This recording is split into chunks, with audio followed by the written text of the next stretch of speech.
All right, so here's the story so far. here's the whole scenario so far, okay? So here's the deal. Here's the previous repair, right? This is the previous repair. You see that? That's where the plumber actually put his, and did that when he ran PEX pipe up from the basement. So there was a leak, there was just a solid copper pipe all the way down, and there was a pinhole leak right about there. And so we cut it and above the leak, and he put that there. Actually, he did that. He also made this very nice sized square hole, which fits like a standard sized door. Excuse my trying to show you everything at once. It's one of these spring-loaded doors that fits over top of it. So it's a removable panel, so we can have access to that.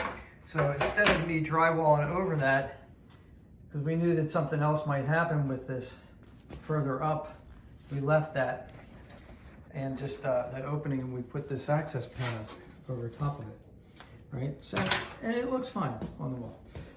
But what I watched him do was he used an oscillating tool, very similar to this one, and he used that to cut through the drywall to explore where we needed to, and he got it. Like, he got on like the second try. But I didn't. So I started up here near the top and looked in there, and let me see if I can show you with the flashlight. So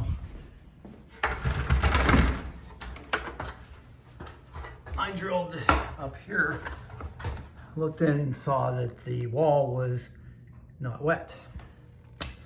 Because I figured, what if it's coming from up top, right?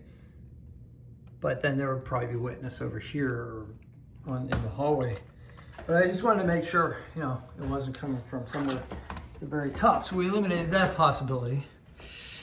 So then I came down here and made a very short hole. And here's the deal, okay? When you're using tools to cut through walls, leaky sparky, right? See? I actually made like an incision in that pipe. It didn't break all the way through the pipe, but that's the danger of using a tool like that to cut through.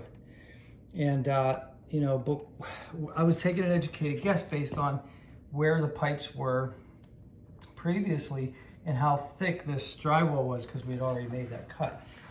When you do that, you're taking a risk. And so just, I don't know what to tell you, but I was fairly confident what I was doing. So then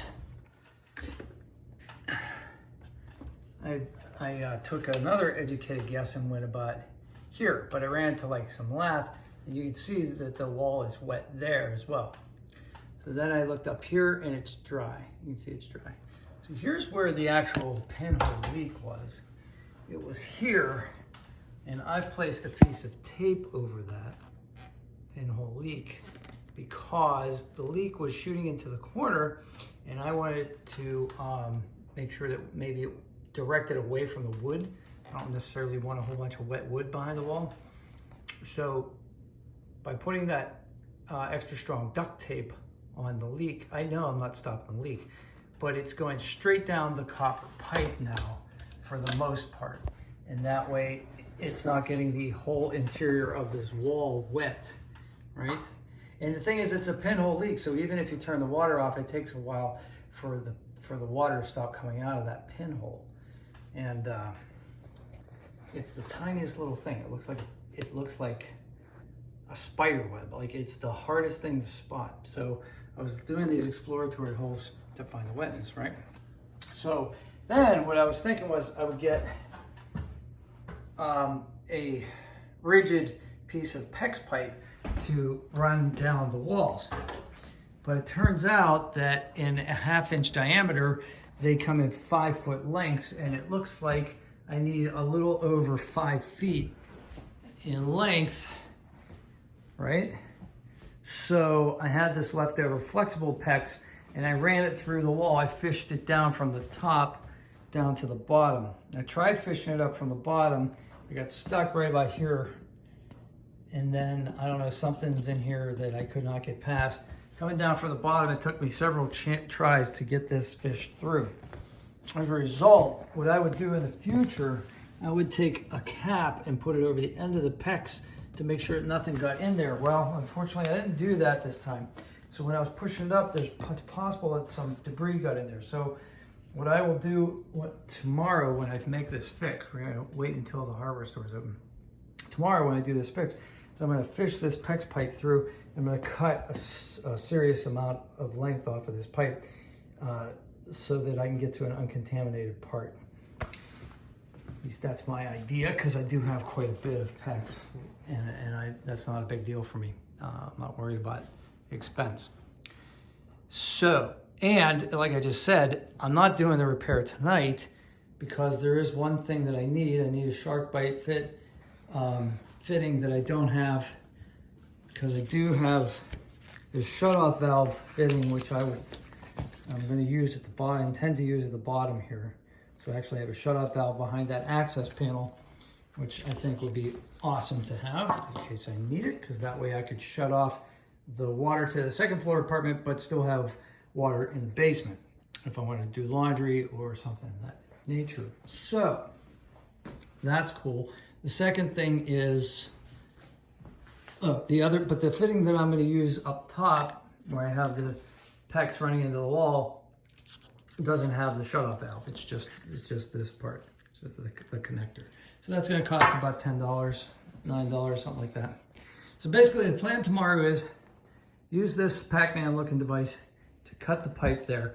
I might have to make that hole a little bit bigger to get my hand in there so I can rotate around, because you really want a nice even cut and then somehow deburr it.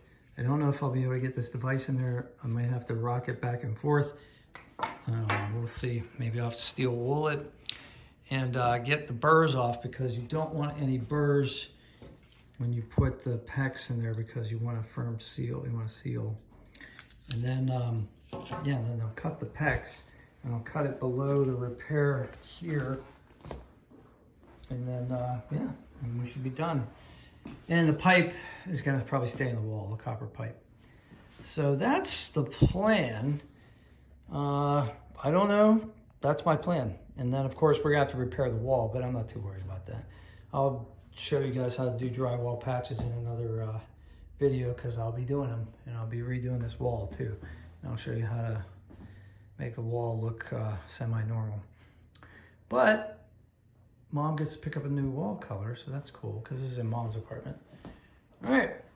If you got any questions, put them in the comments, and I'll make the next part of this video when I do the repair.